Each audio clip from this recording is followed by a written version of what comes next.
In polynomial division, we are going to do the act of dividing a long polynomial like this by typically a shorter polynomial here. Now the long versus the short, that's not so important. What is important is that the degree of the various polynomials that we're dividing, this one would be less than this one. If this were x squared plus 3, I could do it. If this were x cubed plus 3, I could do it. If this was x to the fourth, well, it gets a little funny and different. You can do it, but you've got to make arrangements.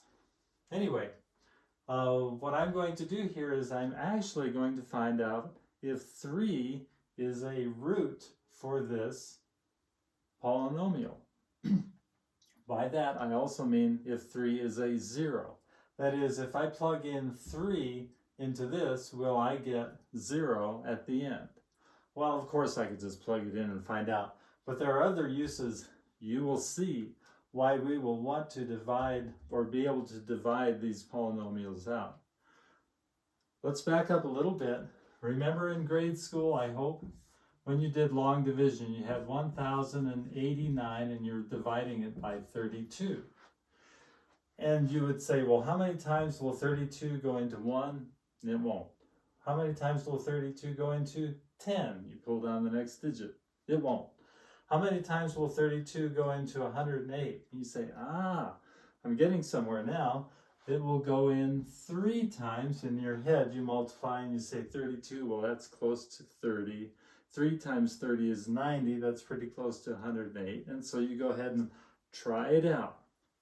3 times 32 gives you 96. You basically draw your line, change the sign, and add. Listen to that carefully because we're going to do that up here. You do that, and in this case we're actually subtracting 2 and 12, and then you pull down the 9, the next number down, and you ask yourself again, okay, how many times will 32 go into 129, or 129? And you realize, oh, well, 4 times 32, 4 times 30 is 120. I think 4 times will work. You put a 4 down there, you multiply it, and you get 128. You change the sign and add, and you get 1. Now, the reason I'm saying change the sign and add and not say just subtract is because when you're working with polynomials, it is so much easier to think of it that way, and you will see. This, you'll recall, is my remainder.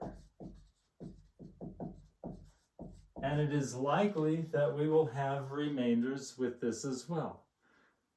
Also notice that with this, I was very careful about my placeholding. I didn't put my 3 here or even here. I waited until I was here because I was checking 32 going into 108.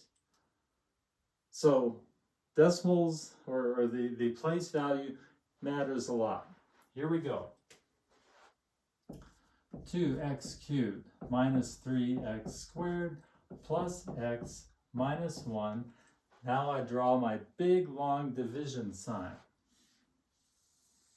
And I put x minus 3 here because this is my divisor. One more thing I want to point out. In this expression that I've got right here, I have a bad number. 3 is not a good number for this expression. If my function was this expression, I would have to throw the x value 3 out because it makes 0 in the denominator. Let's go back to this now. Here's my divisor, this is my divisor. This is my, what do they call, dividend? And I'm going to ask myself, just like I asked here, how many times will 32 go into 1? I'm going to ask myself, how many times will x, I look at my leading term, how many times will x go into 2x cubed? Well, it's going to go in 2x squared times, because 2x squared times x is 2x cubed. And so I'm going to write that over the x squared. I'm going to write 2x squared. My x squared terms will always line up. My x cubed terms will always line up. I do that multiplication. 2x squared times x is 2x cubed. Just what I wanted because I want to lose this. Then I multiply it times this, I get minus 6x squared.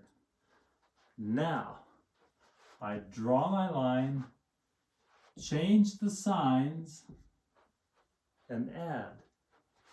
These guys go out, which is what I wanted. This now becomes 6x squared minus 3x squared is 3x squared. And I bring down my next term, x. And now I go through the same operation again.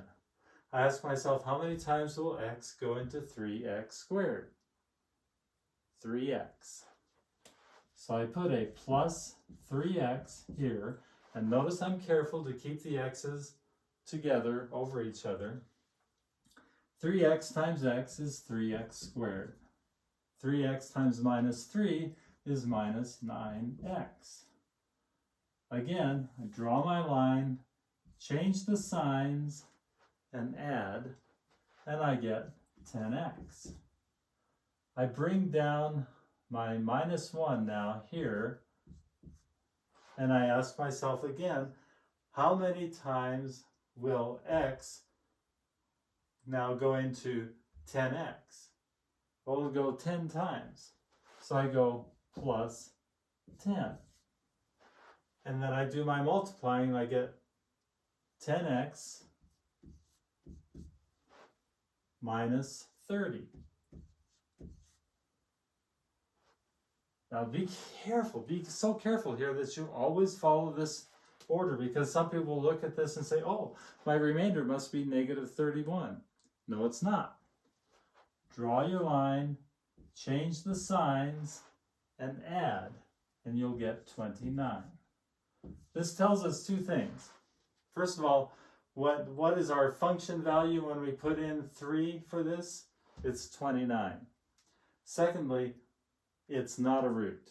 I did not get 0. If I'd gotten 0 here, then yes, 3 would have been a root for this, or a 0, but it's not. So 29, this is my remainder. This is my quotient. Whenever you do a polynomial division, you will always end up with a quotient and a remainder. Your remainder might be 0, but you'll end up with it.